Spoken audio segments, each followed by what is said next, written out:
la chaîne qui vous aide à voyager facilement.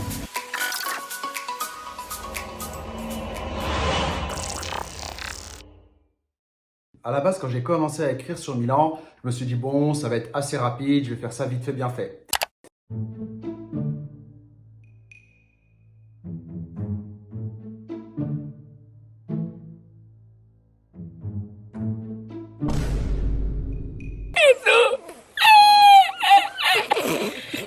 Je pensais que ça allait être rapide, mais ça va être beaucoup plus technique que ça parce qu'il y a tellement à dire sur cette ville magnifique. Donc du coup, pour que les vidéos ne soient pas trop longues et que je ne vous submerge pas d'informations, on va se faire Milan en deux parties. Donc dans cette vidéo, je vais vous présenter Milan et évidemment où se loger et quoi faire sur place. Et donc dans la seconde vidéo qui viendra compléter celle-ci, on va voir tout ce qui est gastronomie, bar, etc. Vous allez voir, si je l'ai fait en deux vidéos, c'est parce qu'il y a énormément de choses à dire là-dessus et des bons plans, ce n'est pas ce qui va manquer. Avec ces deux vidéos-là, vous pourrez préparer votre voyage dans les meilleures conditions et profiter de Milan un maximum.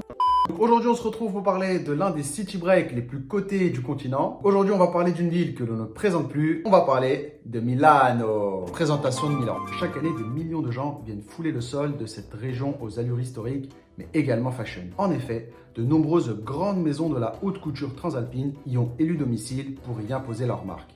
De grands noms de la mode italienne comme Gucci, Versace ou encore Prada. Un paradoxe qui allie le passé et le présent dont les touristes raffolent. Milan partage une autre grande passion aussi qui est le football. En effet, son stade légendaire qui partage deux équipes, le Milan AC qu'ils appellent le stade San Siro et l'Inter de Milan qu'il appelle lui Giuseppe Meazza. Ce stade demeure le plus grand stade de l'Italie. Bon, ça en fait des choses à présenter sur Milan, on va pas trop s'éterniser là-dessus, c'était juste pour faire un petit résumé assez large. Maintenant que vous avez une idée de ce que représente Milan, on peut enchaîner sur la suite numéro 2 pour se rendre à Milan, mesures sanitaires. Donc encore une fois, pour que ces vidéos restent intemporelles, je vous mettrai un lien en description qui vous permettra de vous renseigner de la meilleure des manières. Vous serez toujours à la page parce que vous savez, ça change très vite, d'un mois, d'une semaine à une autre. Maintenant que vous êtes prêts pour pouvoir vous rendre à Milan, on peut enchaîner sur la suite. Numéro 3, où résider à Milan. Ah, pour se loger à Milan, c'est pas toujours évident. Car les prix sont assez chers et donc il faudra bien se renseigner avant. Surtout qu'il peut y avoir pas mal d'événements dans la ville et donc les prix peuvent vite flamber. Donc Milan rassemble l'essentiel de ses activités au centre historique de la ville et s'étend sur plusieurs cercles. Après, les transports en commun desservent relativement bien la zone. Donc ce ne sera pas trop dramatique si vous êtes un petit peu éloigné du centre. Et vous pourriez même le faire à pied si vous êtes un petit peu plus motivé. Oui, parce que comme je vous l'ai dit juste avant, Milan, ça reste un city break et donc on marche pas mal. Au nord, on trouvera la gare centrale, à l'ouest, le stade de Milan, à l'est, des quartiers davantage résidentiels et étudiants, et enfin au sud, plus festifs comme Navigli. Alors nous, personnellement, on avait trouvé un Airbnb au centre de Duomo, donc vraiment c'était la place to be. On a eu de la chance, mais on a quand même payé un peu plus de 300 € pour 4 nuits. Ça reste relativement cher, mais quand on voyait les prix qu'il y avait tout autour, on se disait c'est quand même pas mal. Surtout qu'on a pu se permettre parce qu'on avait une super promo pour les billets d'avion, donc on a pu agrandir un petit peu plus le budget hôtel. Sachant que comme je vous l'avais déjà dit, nous personnellement, les budgets hôtels, c'est en général là où on fait des économies. Ça nous sert vraiment plus à dormir, à nous changer, se doucher, etc. On passe le moins de temps possible à l'hôtel parce qu'on veut vraiment découvrir un maximum le pays qu'on visite. Mais étant bien placé, on a fait quasiment tout à pied. On a pris le bus que quelques fois. Pour la période, on était parti au mois de juillet, donc c'est un petit peu la pleine saison là-bas à ce moment-là. Mais comme on était en période de fin Covid, on a pu avoir des bons plans et ne pas trop retrouver une ville saturée, si vous voulez.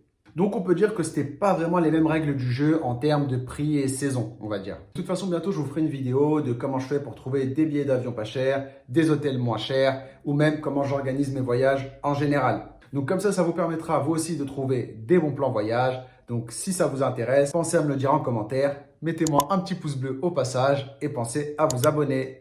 Donc aujourd'hui, je vous mets 4 quartiers qui je pense pourraient vous plaire en termes de rapport qualité-prix-distance. Donc numéro 1, le quartier de Bera. Le quartier de la mode qui est environ à 10 minutes à pied de Duomo. Le quartier de Bera est très proche du centre-ville. Il offre un côté authentique à Milan et les prix peuvent être encore élevés, mais vous pourrez quand même dénicher quelques pépites, que ce soit sur Booking, Agoda, Airbnb, etc. Numéro 2, le parc de Sempione. Pour être au vert et au calme, c'est l'un des plus grands parcs de Milan qui symbolise le poumon de la ville. Propice à la détente et aux balades assez sympas pour s'éloigner des zones touristiques bondées, Parc de Sempione et ses environs feront l'affaire et on pourrait aussi y dénicher quelques pépites assez sympas.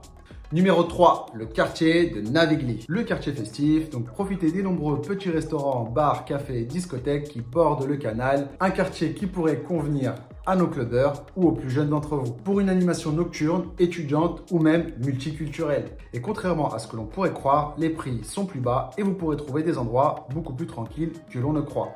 Le quartier propose diverses offres d'appartements et de chambres, souvent à des prix très accessibles. Ah oui, et aussi, petite précision, durant l'été, le canal est super sympa et tout. Franchement, le cadre, il est top, il n'y a pas de problème là-dessus. Vous pourrez bien vous détendre, en profiter, tout ça, il n'y a pas de problème.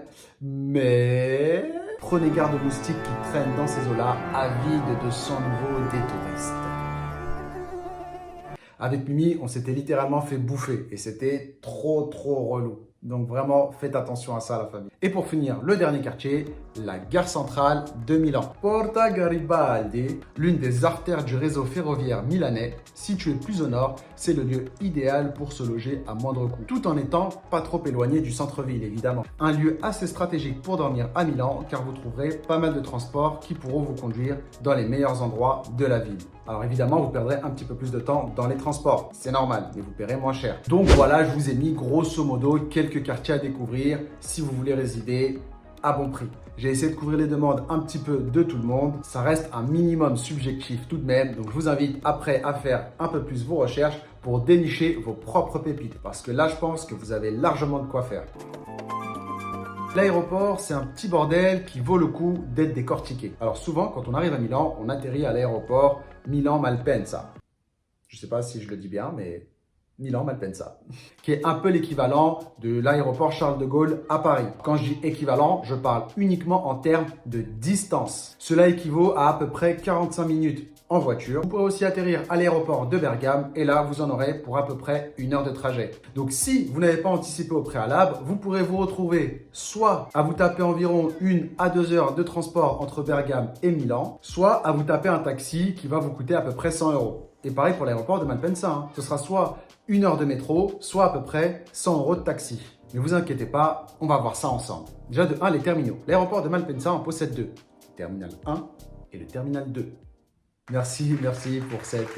merci. Plus sérieusement, ils sont assez éloignés l'un de l'autre. C'est pourquoi il est très important de connaître son terminal à l'avance. Les 2 terminaux sont quand même reliés par un bus qui opère toutes les 20 minutes. Mais vous imaginez, descendre de l'aéroport, être dans le mauvais terminal, prendre encore un bus 20 minutes pour ensuite, vous avez compris, c'est un peu galère. Donc en principe, le terminal 1, c'est celui qui regroupe toutes les grandes compagnies aériennes. Le terminal 2, lui, en général, il est exclusivement destiné aux vols un petit peu plus low cost, style Ryanair, EasyJet, etc., etc. Pour rejoindre Milan, 3 solutions. Donc solution numéro 1, le taxi. C'est vrai que ça reste quand même une solution qui est chère, mais ça reste une solution quand même. Mais après, faites attention parce que normalement, le trajet aéroport-Milan doit être de 95 euros. Donc soyez vigilants par rapport à ça, la famille. Solution numéro 2, le train. Donc, il existe 2 lignes qui relient le terminal 1 à la gare centrale de Milan pour un montant de 13 euros pour 50 minutes de trajet et une fréquence de passage toutes les 30 minutes environ. Donc, l'autre arrive à la station de Piazza Cardona, pas loin du château de Sforza, pour un montant de 13 euros pour 30 minutes de trajet et une fréquence de passage à peu près toutes les 30 minutes environ. Solution numéro 3, ce sera le bus. Moi, personnellement, ce sera la solution que je vais vous recommander. J'ai fait du plus cher au moins cher. Donc, vous aurez majoritairement la société de bus Autostradale qui relie la gare centrale de Milan aux 2 terminaux de l'aéroport Malpensa. La fréquence de passage est environ toutes les 20 minutes pour un trajet d'1 heure. Le prix du bus est de 10 euros pour un aller, 15 euros pour un ticket aller-retour. Évidemment, je vous mettrai en description des liens pour pouvoir acheter vos billets de bus, qui est, je répète pour moi, la meilleure solution en termes de confort, temps, argent. Maintenant qu'on a vu pour l'aéroport de Malpensa, on peut voir pour l'aéroport de Bergame. Cette fois, on va faire l'inverse. On va commencer par le plus économique. Donc, vous aurez les bus TerraVision pour se rendre à la gare centrale de Milan depuis l'aéroport de Bergame. Le prix du ticket est de 5 euros, 9 si vous optez pour un aller-retour. Et le trajet dans tout ça dure environ 1 heure. Vous pouvez prendre un bus qui lui vous ramène à la station de train la plus proche pour pouvoir vous rendre sur Milan. Alors c'est vrai que dit comme ça peut être un peu contraignant, un peu relou, mais pour le chemin retour, ça peut être plutôt cool parce que vous pourriez en profiter et découvrir la ville de Bergame, qui est aussi de plus en plus en vogue et que les gens insèrent dans leur circuit à Milan. Mais ça, on y reviendra un peu après. Solution numéro 3, le taxi. Donc ce sera entre 100 et 200 euros. Anticipez bien vos trajets aéroport maintenant que je vous ai donné pas mal d'informations.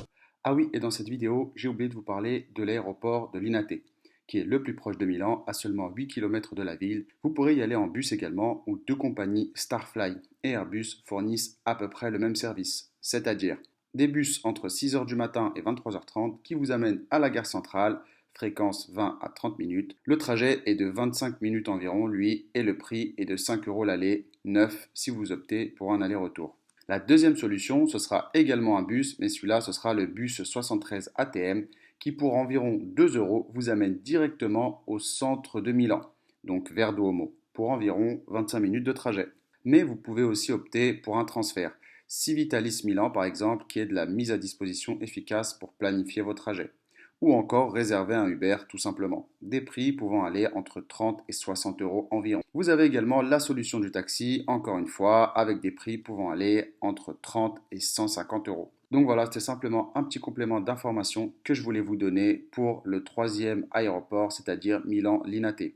Vous aurez un lien en description pour planifier vos trajets et qui vous récapitule toutes ces informations.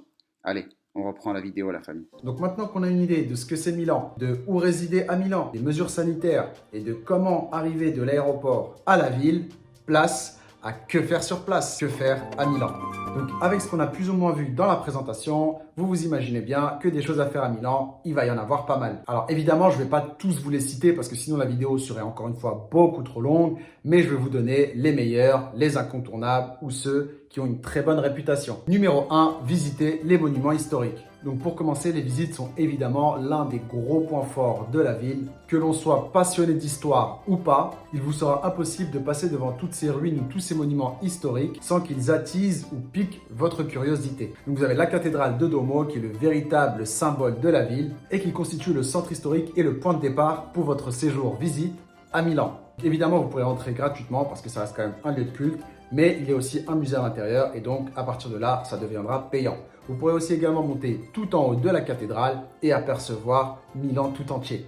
Je vous laisse imaginer la vue, je vous laisse imaginer le décor, je vous laisse imaginer l'expérience. Donc évidemment, je vous mettrai tous les liens en description de toutes les activités que l'on va citer si vous voulez en booker quelques-unes. Numéro 2, la galerie de Vittorio Emanuele. Donc juste à côté de Duomo, vous retrouverez les galeries de Milan. Avec sa superbe coupole de verre, un lieu classe et lumineux. Considéré comme étant l'une des plus belles d'Europe, on la surnomme le Salon de Milan.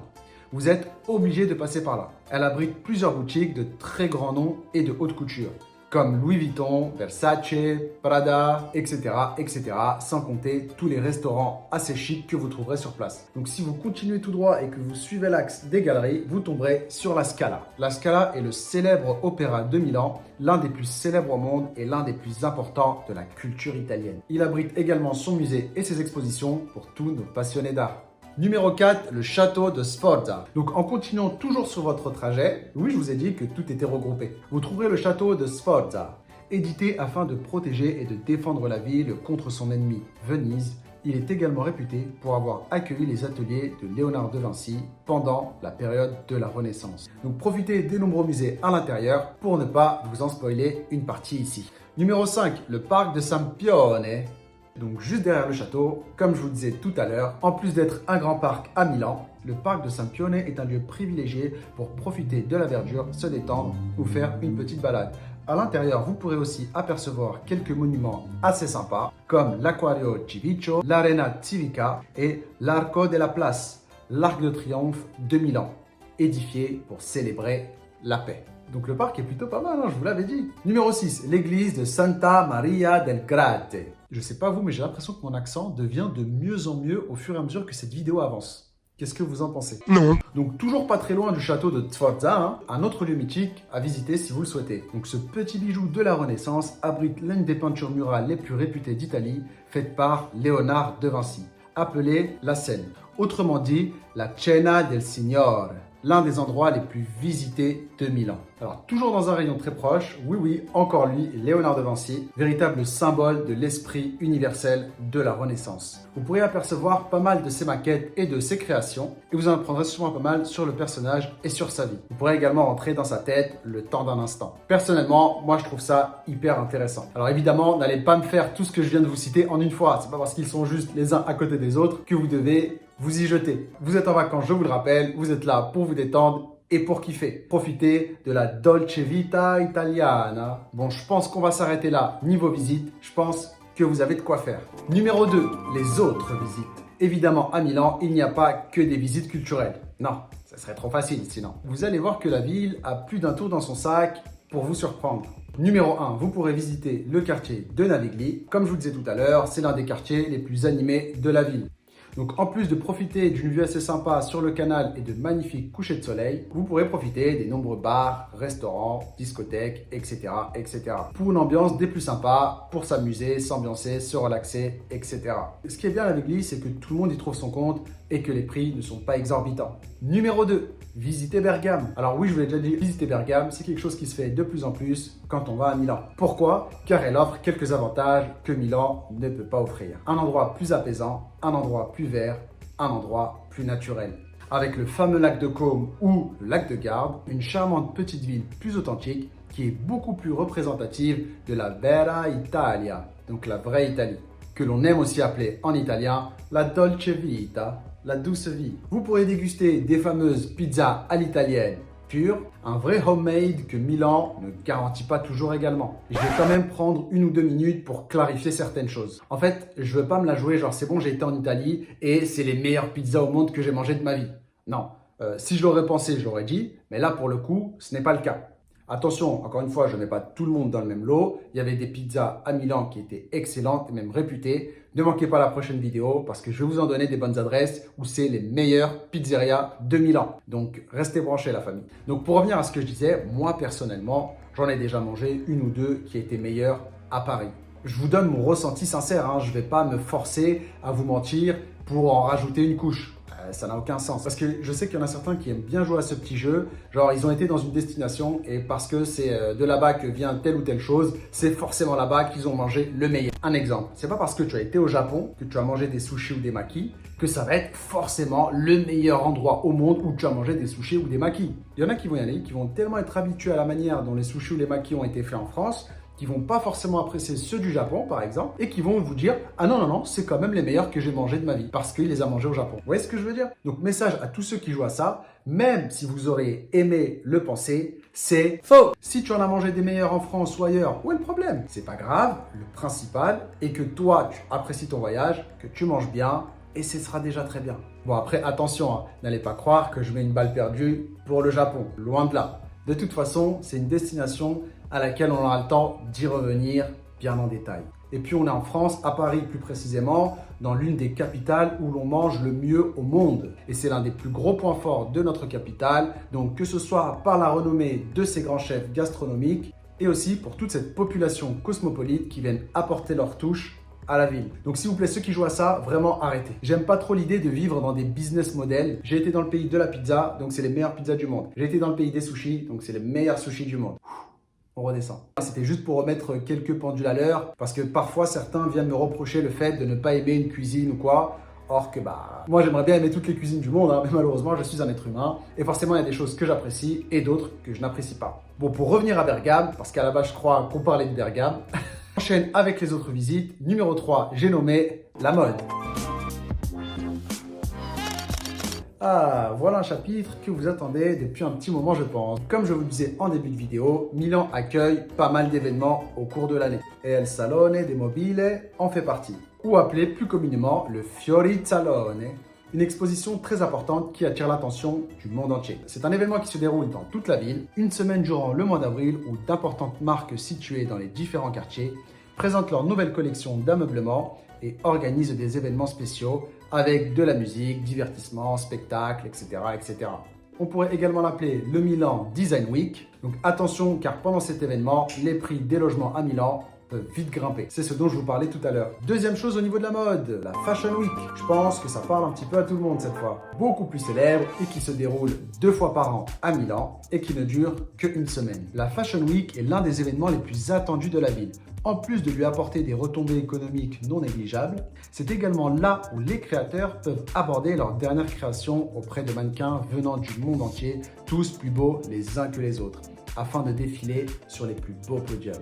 Même si parfois, on a l'impression que certains viennent d'une autre planète quand on voit les tenues. Donc pareil, si vous voulez vous rendre à la Fashion Week de Milan qui se déroule soit au mois de janvier, soit au mois de septembre, vous devrez prendre en compte la hausse des prix pour vous loger. Et on va clôturer ce petit chapitre mode avec numéro 3, le shopping. Je vous vois venir. Ouais, Yusta, t'es gentil, tu nous proposes des événements, etc.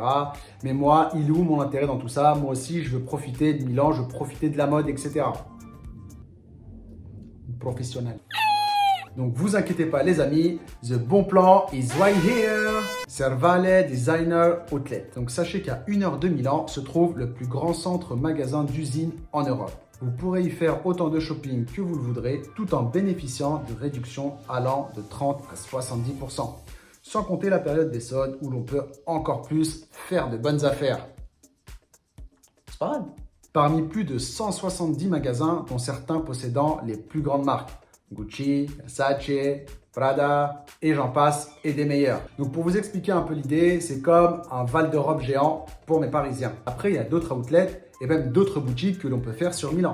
Mais vous ne trouverez pas un aussi large choix et faire de très bonnes affaires comme ce dernier. Après, nous, on était partis au mois de juillet, c'était pendant les soldes et franchement, j'ai pu trouver pas mal de bons plans. Mais le Servale Designer Outlet reste pour moi la meilleure solution. Vous pourrez vous y rendre par vos propres moyens. Il y a des navettes qui sont là pour ça. Je vous mets un lien en description pour pouvoir booker des navettes de Milan à Servale Outlet et du Servale Outlet à Milan. C'est pas très cher en plus, donc profitez-en. Je vous mets également le site officiel du Servale Designer Outlet. Comme ça, vous avez toutes les informations et l'adresse si vous voulez vous y rendre d'une autre manière. Ah oui, j'ai oublié, je voulais conclure là-dessus, mais je peux vous proposer une autre activité qui peut être tout aussi intéressante. Visiter les coulisses de la mode. Toujours dans la mode, si ça vous intéresse, je vous mets un lien pour pouvoir avoir une visite privée au cœur de boutiques d'artisans avec un expert qui vous emmène dans les coulisses de la création de mode.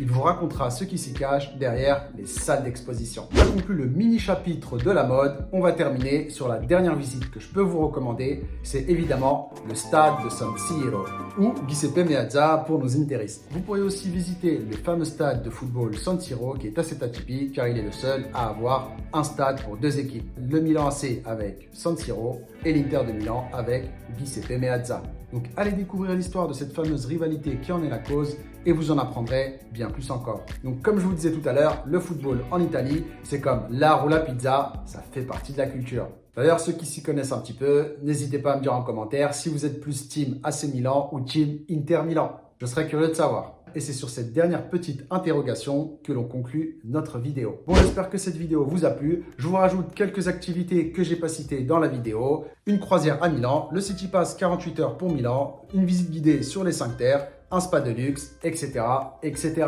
Comme je vous ai dit au début, je ne veux pas que la vidéo soit trop longue. Là, je pense qu'elle est déjà pas mal. Je vous ai aussi préparé une deuxième partie qui traitera uniquement des restaurants, bars, à voir sur Milan. Donc soyez au rendez-vous parce qu'on va parler bouffe et des bonnes adresses, c'est pas ce qui va manquer à Milan. Donc encore une fois, si cette vidéo vous a plu, n'hésitez pas à mettre un petit pouce bleu, à vous abonner, à partager les vidéos si vous connaissez d'autres amoureux du voyage. Venez également me voir sur Instagram, je réponds à toutes vos questions, toutes vos interrogations et c'est aussi là où il y aura un petit peu plus d'exclusivité voyage. Sur ce, on se dit à la semaine prochaine. Prenez soin de vous. Arrivederci. Tchuss. Bellissima. Regarde, il fait garage, outlet. Je crois qu'il y a un peu de tout, la famille.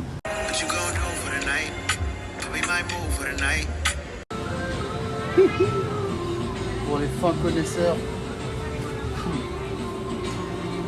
Bon.